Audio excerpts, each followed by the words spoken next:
जय श्री कुंज बिहारी की, जय श्री राधा प्यारी की। हरे कृष्णा कृष्ण कृष्ण हरे हरे, हरे रामा राम राम हरे हरे। भगवत रसिक चैनल में आप सभी का स्वागत है। हरि के प्यारे भक्तों, आज हम जानेंगे कि कैसे इंद्र ने खुद को ब्रह्म हत्या के पाप से छुड़ाने के लिए अपने पाप का कुछ अंश स्त्री को दे दिया और महिलाओं को मासिक धर्म की यातना मिली। पर ये कैसे हुआ, ये जानने के लिए आपको इस वीडियो को अंत तक जरूर देखना होगा।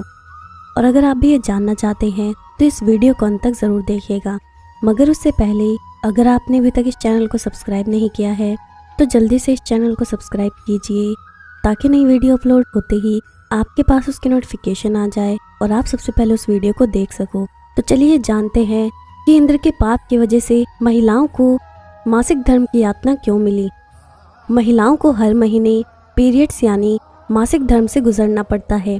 आज के ज़माने में पीरियड्स के कई वैज्ञानिक कारण मौजूद हैं। हालांकि सदियों पुरानी पौराणिक कथाओं में भी इसका जिक्र मिलता है। भागवत पुराण के अनुसार इंद्रदेव की एक गलती की वजह से स्त्रियों को मासिक धर्म का वरदान मिला। भागवत पुराण के मुताबिक एक बार गुरु बृहस्पति इंद्रदेव से नाराज हो गए। असुरों ने इस मौके का फायदा उठाकर देवताओं पर आक्रमण कर दिया। राक्षसों ने देवताओं को हराकर इंद्रलोक पर कब्जा कर लिया। इंद्रदेव को मजबूरन अपना आसन छोड़ना पड़ा। वो मदद के लिए जगत गुरु ब्रह्मा के पास पहुंचे। ब्रह्मा ने इस समस्या के निवारण के लिए इंद्र को किसी ब्रह्म ज्ञानी की सेवा करने के लिए कहा। ब्रह्मा के कहे अनुसार इंद्र एक ब्रह्म ज्ञानी की सेवा करने लगे। उस ब्रह्म ज्ञानी की मां एक असुर थी। इंद्र इस बात को नहीं जानते थे। वो जो भी सामग्री ब्रह्म ज्ञानी को चढ़ाते वो असुरों के पास चली जाती। इस तरह इंद्र की सेवा निष्फल साबित होती रही। इंद्रदेव को जब इस बात का पता चला तो वो बहुत क्रोधित हुए। उन्होंने क्रोध में आकर ब्रह्म ज्ञानी की हत्या कर दी। इस तरह इंद्र पर ब्रह्म हत्या का पाप चढ़ गया। वो जहाँ भी जाते ये पाप राक्षस के रूप में उनका पीछा करता। थक हार कर इंद्र एक फूल के अंदर समा गए और वहीं पर छिपकर भगवान विष्णु की आराधना करने लगे। कई सालों तक तपस्या करने के बाद विष्णु इंद्र से प्रसन्न हो गए। वो स्वयं इंद्र के समक्ष प्रकट हुए और उनसे वरदान मांगने के लिए कहा। इंद्रदेव ने विष्णु से उन्हें ब्रह्म हत्या के पाप से मुक्ति दिलाने का वरदान मांगा। भगवान विष्णु ने कहा कि अगर इस पाप को वृक्ष, जल, धरती और स्त्री में बराबर बांट दिया जाए तो इंद्रदेव इससे मुक्त हो जाएंगे। इंद्रदेव इन चारों को मनाने की कोशिश में जुट गए। इंद्र ने वृक्ष, जल, धरती और स्त्री को अपने पाप का बराबर हिस्सा बांटने के लिए मनाया। इसके बदले उन्हें एक एक वरदान देने का वादा किया। वृक्ष को इंद्र का पाप लेने के बदले अपने आप जीवित होने का वरदान मिला। जल ने भी इंद्र के पाप का एक हिस्सा ग्रहण किया और उसे वरदान मिला कि उसमें किसी भी चीज को पवित्र करने की ताकत होगी। इसी तरह धरती ने इंद्र के पाप के बदले वरदान लिया कि उस पर पड़ने वाली चोट का कोई असर नहीं होगा और फिर से ठीक हो जाएगी। अंत में स्त्री ने भी इंद्र के पाप के 1/4 हिस्से को ग्रहण किया और उसे मासिक धर्म की यातना मिली। इसके बदले स्त्री को वरदान मिला कि वो पुरुष के मुकाबले काम का कई गुना ज्यादा आनंद उठा सकेगी। इस तरह हर महीने स्त्रियों को मासिक धर्म होता है। इस दौरान वे देवताओं की पूजा नहीं करती।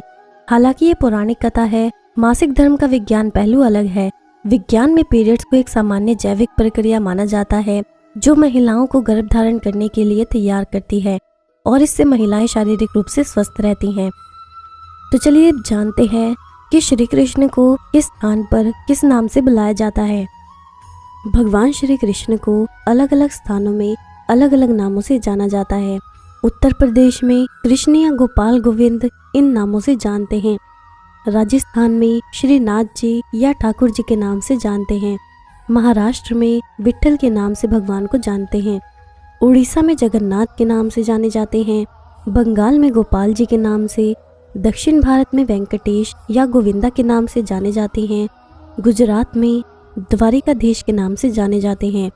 असम, त्रिपुरा, नेपाल इन सब जगहों पर कृष्ण नाम से ही पूजा की जाती है। Malaysia, Indonesia, America, England, France in सभी देशों में कृष्ण नाम ही विख्यात है। गोविंद या गोपाल में गो शब्द का अर्थ गाय और इंद्रियों दोनों से है। गो एक संस्कृत शब्द है और ऋग्वेद में गो का अर्थ होता है मनुष्य की इंद्रियां। गो इंद्रियों का विजेता हो, जिसके वश में इंद्रियां हो, वही गोविंद है, वही गोपाल है। श्री कृष्ण के पिता का नाम वासुदेव था, इसलिए इन्हें आजीवन वासुदेव के नाम से जाना गया है। श्री कृष्ण के दादा का नाम शूरसेन था। श्री कृष्ण का जन्म उत्तर प्रदेश के मथुरा जनपद के राजा कंस की जेल में हुआ था। श्री कृष्ण के भाई बलराम थे, लेकिन उद्धव और अंगिरस उनके चचेरे भाई थे। अंगिरस ने बाद में तपस्या की थी और जैन धर्म के तीर्थकर नेमिनाथ के नाम से विख्यात हुए थे। श्री कृष्ण ने 16,000 राजकुमारियों को असम के राजा नकासुर के कारागार से मुक्त कराया था और उन राजकुमारियों को आत्महत्या से रोकने के लिए मजबूरी में उनके सम्मान के लिए उनसे विवाह किया था, क्योंकि उस युग में हरण की हुई स्त्री अछूत समझी जाती थी और समाज उन स्त्रियों को अपनाता नहीं था। श्री कृष्ण की मूल पटरानी एक ही थी, जिनका नाम रुक्मिणी था, जो महाराष्ट्र के विदर्भ राज्य के राजा रुक्मी की बहन थी। रुक्मी शिशुपाल का मित्र था और श्री कृष्ण का शत्रु। दुर्योधन श्री कृष्ण का समधी था और उसकी बेटी लक्ष्मणा का विवाह श्री कृष्ण के पुत्र साम के साथ हुआ था। श्री कृष्ण के धनुष का नाम सारंग था, शंख का नाम पंचजन्य था, चक्र का नाम सुदर्शन था। उनकी प्रेमी का नाम राधा रानी था, जो बरसाना के सरपंच वृषभानु की बेटी थी। श्री कृष्ण राधा रानी से निष्काम और निस्वार्थ प्रेम करते थे। राधा रानी श्री कृष्ण से उम्र में बहुत बड़ी थी, लगभग 6 साल से भी ज्यादा का अंतर था। श्री कृष्ण ने 14 वर्ष की उम्र में वृंदावन छोड़ दिया था और उसके बाद वो राधा रानी से कभी नहीं मिले। श्री कृष्ण विद्या अर्जित करने हेतु मथुरा से उज्जैन मध्य प्रदेश आए थे और यहाँ उन्होंने उच्च कोटि के ब्राह्मण महर्षि सांदीपनि से अलौकिक विद्याओं का ज्ञान अर्जित किया था। श्री कृष्ण कुल 125 वर्ष धरती पर रहे। उनके शरीर का रंग गहरा काला था और उनके शरीर से 24 घंटे पवित्र अष्टगंध महकता था। उनके वस्त्र रेशम के पीले रंग के होते थे और मस्तक पर मोर मुकुट शोभा देता था। उनके सारथी का नाम दारुक था और उनके रथ में 4 घोड़े जुड़े हुए थे। उनकी दोनों आंखों में प्रचंड सम्मोहन था। श्री कृष्ण के कुल गुरु महर्षि शांडिल्य थे। श्री कृष्ण का नामकरण महर्षि गर्ग ने किया था। श्री कृष्ण के बड़े पोते का नाम अनिरुद्ध था, जिसके लिए श्री कृष्ण ने बाणासुर और भगवान शिव से युद्ध करके उन्हें पराजित किया था। श्री कृष्ण ने गुजरात के समुद्र के बीचों बीच द्वारिका नाम की राजधानी बसाई थी। द्वारिका पूरी सोने की थी और उसका निर्माण देवशिल्पी विश्वकर्मा ने किया था। श्री कृष्ण को जरा नाम के शिकारी का बाण उनके पैर के अंगूठे में लगा। वो शिकारी पूर्व जन्म का बाली था। बाण लगने के पश्चात भगवान स्वलोक धाम को गमन कर गए। श्री कृष्ण ने हरियाणा के कुरुक्षेत्र में अर्जुन को पवित्र गीता का ज्ञान रविवार शुक्ल पक्ष एकादशी के दिन मात्र 45 मिनट में दिया था। श्री कृष्ण ने सिर्फ एक बार बाल्यावस्था में नदी में नग्न स्नान कर रही स्त्रियों के वस्त्र चुराए थे और उन्हें अगली बार युग खुले में नग्न स्नान न करने की नसीहत दी थी। श्री कृष्ण के अनुसार गोहत्या करने वाला असुर है और उसको जीने का कोई अधिकार नहीं है। श्री कृष्ण अवतार नहीं थे बल्कि अवतारी थे, जिसका अर्थ होता है पूर्ण पुरुषोत्तम भगवान।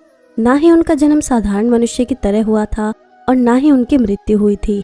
श्री कृष्ण कहते हैं, सभी धर्मों का परित्याग करके एकमात्र मेरी शरण ग्रहण करो, मैं सभी पापों से तुम्हारा उद्धार कर दूंगा, तुम डरो मत। अब मैं आपको एक कथा सुनाती हूँ। एक दिन एक शिष्य ने गुरु से पूछा, गुरुदेव आपकी दृष्टि में संसार क्या है? इस पर गुरु ने एक कथा सुनाई। एक नगर में एक शीश महल था। महल की हर एक दीवार पर सैकड़ों शीशे जड़े हुए थे। एक दिन एक गुस्सैल कुत्ता महल में घुस आया। महल के भीतर उसे सैकड़ों कुत्ते दिखे जो नाराज और दुखी लग रहे थे। उन्हें देखकर वो उन पर भौंकने लगा। उसे सैकड़ों कुत्ते अपने ऊपर भौंकते हुए दिखने लगे। वो डर कर वहां से भाग गया। कुछ दूर जाकर उसने मन ही मन में सोचा कि इससे बुरी कोई जगह नहीं हो सकती। कुछ दिनों के बाद एक अन्य कुत्ता शीश महल में पहुंचा। वो खुश मिजाज था और जिंदा दिल था। महल में घुसते ही उसे वहां सैकड़ों कुत्ते दुम हिलाकर स्वागत करते दिखे।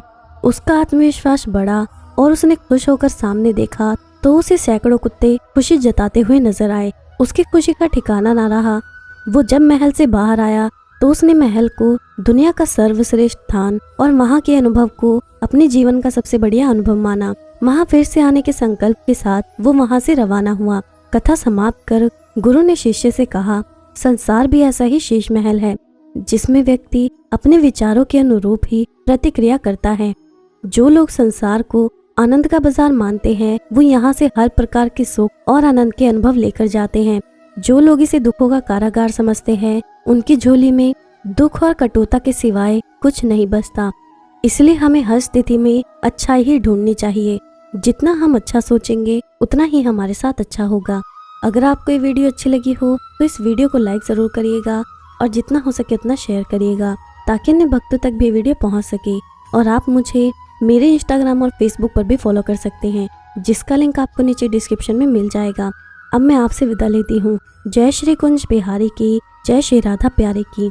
हरे कृष्णा कृष्णा कृष्णा हरे हरे, हरे रामा राम राम हरे हरे।